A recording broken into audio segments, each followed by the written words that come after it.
Hogwarts Legacy has many different magical creatures you can befriend, but what is the lore behind them? Where do they come from? And how dangerous are they? This video looks to answer all those questions, starting with the Diricawl. The Diricawl is described as a plump, fluffy feathered and flightless magical bird with colourful feathers. Now the more eagle-eyed viewers of the video may notice the similarities of this bird with the real-world flightless bird. If you spotted it, well done. The Diricawl is based on the dodo, native to the island of Mauritius in the Indian Ocean, where dodos are actually from the real world as well, which is pretty interesting. In Harry Potter lore, the Diricawl, as known by the wizards, is known as a dodo to the muggles. They were at one point fully aware of their existence and believed they hunted them to extinction. Of course, the muggles were not aware that the Diricawl could vanish at will and reappear elsewhere. Due to the muggles hunting the Diricawl to extinction, the International Confederation of Wizards decided not to reveal its existence to the muggle world, as that event seemed to have raised awareness of the consequences of slaying their fellow creatures. The Fwooper is an African bird with brightly coloured feathers and can appear in colours such as orange, pink, lime green or yellow. Due to the colour of its feathers, wizards have used them as fancy quills for many years, and they even lay brilliantly patterned eggs. It seems everything about this creature is colourful. Now even though the colours may fool you into thinking it is a kind creature, it is in fact quite dangerous. Fwoopers produce a magical song, and whilst at first enjoyable, it will slowly drive the listener insane when continuously listening to it. Interestingly, a wizard by the name of Ulrich the Oddball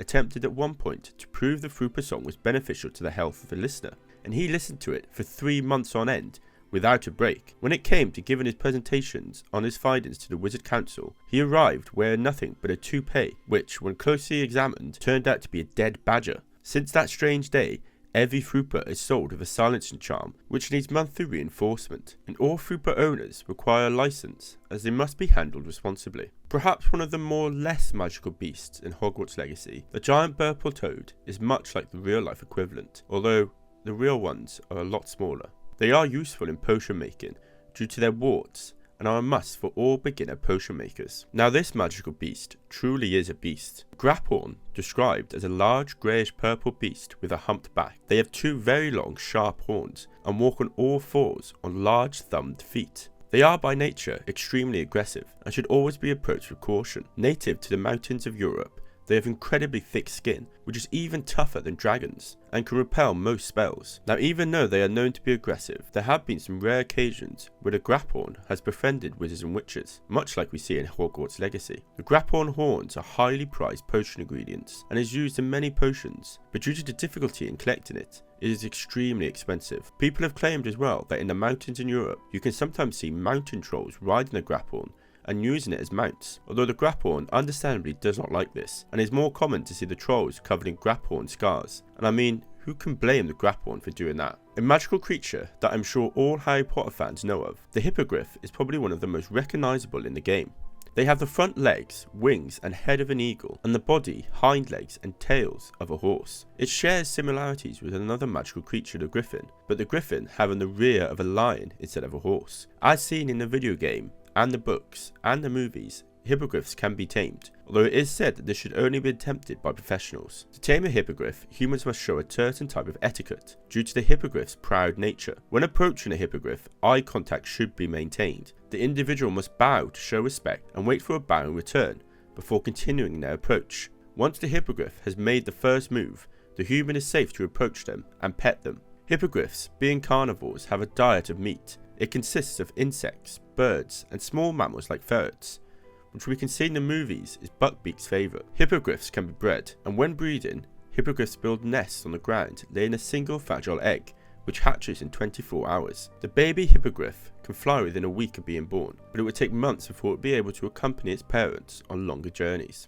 Again, another colourful bird, the Jobberknoll is a tiny blue speckled bird, native to Northern Europe and America, which eats small insects. Its feathers, having benefits in potion making, are used for the powerful truth serums and memory potions. One distinctive feature of this bird, which makes it unique, is that it does not make a sound all of its life until its time of death, to which then it would let out a long scream, made up of every sound it has ever heard, regurgitated backwards. It is said J.K. Rowling used a reference of the old myth that swans were supposed to sing a beautiful melody at the moment of their deaths, as inspiration for the Jobberknoll. Another creature which would be familiar to Harry Potter fans is the Kneazle. A Kneazle is a cat-like creature with flecked, speckled or spotted fur. They have outsized ears and a tail which is like a lion's. They are independent and highly intelligent animals and have an uncanny ability to detect unsavoury or suspicious characters, much like we see in the books with Hermione's part cat, part Kneazle pet called Crookshanks, who knows that Scabbers was in fact Peter Pettigrew, due to them making excellent pets if they like the wizard or witch. Some wizards and even squibs make a living from breeding Kneazles, like Arabella Fig. They can have up to 8 kittens in every litter. As some purebred Kneazles are aggressive in nature, the Ministry of Magic requires owners to have a license to own them, as their appearance can attract unwanted attention from muggles. One of the more gentle and shy animals, the Mooncalf, only appears out of its burrow on a full moon. It has a smooth and pale grey body, with bulging eyes on top of its head. They have 4 spindly legs that end in large, flat, webbed feet. Mooncalves are known to perform a complicated but fascinating dance on their hind legs in isolated areas in the moonlight. No one truly knows why they do it, but it is believed that it is done as a prelude to mating. During these dances, they would leave behind intricate geometric patterns in wheat fields, which has confused muggles for centuries. As said before, watching the Mooncalves dance in the moonlight has been described as a fascinating experience, and sometimes even profitable. Their silvery dung, if collected before the sun rises and spread upon magical herbs and flower beds, will make the plants grow very fast and become extremely strong. Another recognisable creature from the Harry Potter books, the Niffler has a long snout and a coat of black fluffy fur. They are gentle creatures and extremely caring. However, they can be destructive. Nifflers love to collect shiny things and are attracted to them. This does make them great at locating treasures, and are often used by goblins to burrow deep into the earth for treasures. Because they love collecting shiny things, it is recommended that they never be kept in a house, as they would wreak havoc. Outside, Nifflers have burrows as deep as 20 feet below ground, and the females would produce 6 to 8 young in a single litter. Probably one of the more magical creatures in the game, the Phoenix truly is a sight to behold. The Phoenix is a large swan-sized scarlet magical bird with red and gold plumage and a golden beak and talons. They have black eyes and a tail as long as a peacock's. They are one of the most independent and detached creatures in the world. They are usually found in mountain peaks in Egypt, India and China, and are gentle herbivores and are not known for fighting. The most startling ability of the Phoenix is that it is able to regenerate itself. They would periodically burst into flames when its body became old, and would rise from the ashes as a newborn chick, hence the phrase, rise from the ashes like a phoenix. This event is known to people as a burning day, although no one knows how often this occurs. Due to their ability to be reborn at an old age,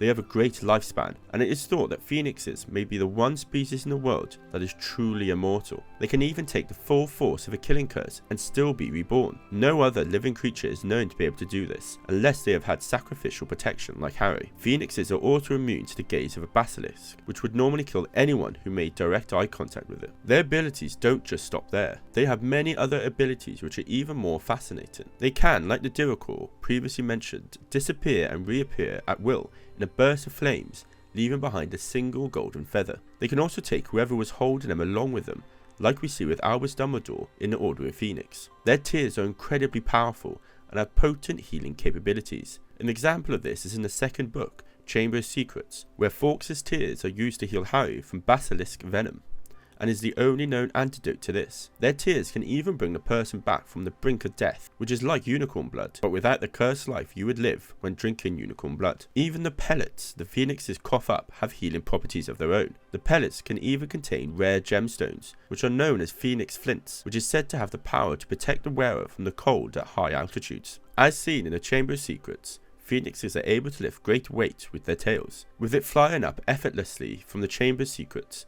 carrying 1 adult and 3 children holding its tail. Finally, they are extremely loyal creatures, as explained by Dumbledore, and due to this they are capable to arrive to the aid of anyone who shares a similar devotion to their master. In my opinion, the cutest of the magical creatures in Hogwarts Legacy, the Puffskein is essentially a small ball of custard coloured fur. They are docile creatures who do not object for being cuddled and even thrown about. They are very easy to take care of, and when content they will emit a low humming noise. Their tongue is very long, thin and pink in colour, and it will emerge from time to time to search for food. They are known as scavengers and will eat anything from leftovers to spiders and moths, although its favourite type of food is wizard bogies, which it will eat by sticking its tongue up the nose of sleeping wizards. Being easy to care for and generally affectionate creatures, they have become a favourite household pet for children and remains one of the most popular wizarding pets. Unicorns are again another easily recognisable and well-known magical creature in the Harry Potter universe. They are beautiful beasts and are found throughout the forests of northern Europe. They are pure white and have a single horn,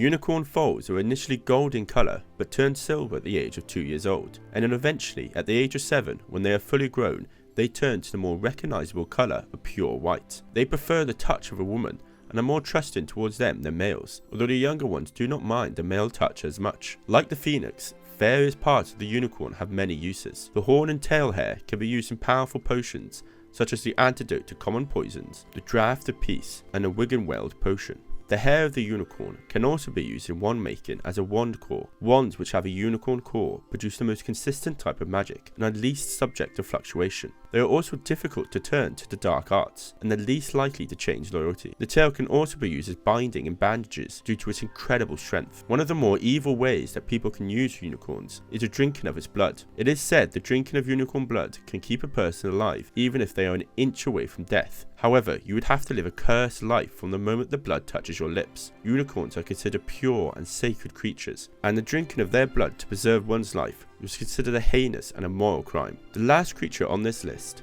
and included in Hogwarts Legacy game as a creature you are able to tame, is the Thestral. They are a winged horse with a skeletal body. They have a face with reptilian features and wide leathery wings that resemble a bat. They are native to Britain and Ireland, although they have been spotted in parts of France and the Iberian Peninsula. Extremely rare creatures, they are considered by the British Ministry of Magic as dangerous. People have given Thestrals a somewhat undeserved reputation as omens of misfortune and aggression by many wizards. This is because people who have only seen death are able to see Thestrals. They are herd creatures and are sociable in that sense. They are also very clever creatures, and trained Thestrals are smart enough to understand their rider's words when asked to travel to a specific location. The Thestral's tail hair is a powerful and tricky substance that can only be mastered by a witch or wizard capable of facing death. It can be used as a core in a wand, and it is in fact used to create the most powerful wand known to wizards, the Elder Wand. Thank you all for watching, and be sure to hit the like button and subscribe, and let me know in the comments which one of these is your favourite magical creature. Thanks as always guys,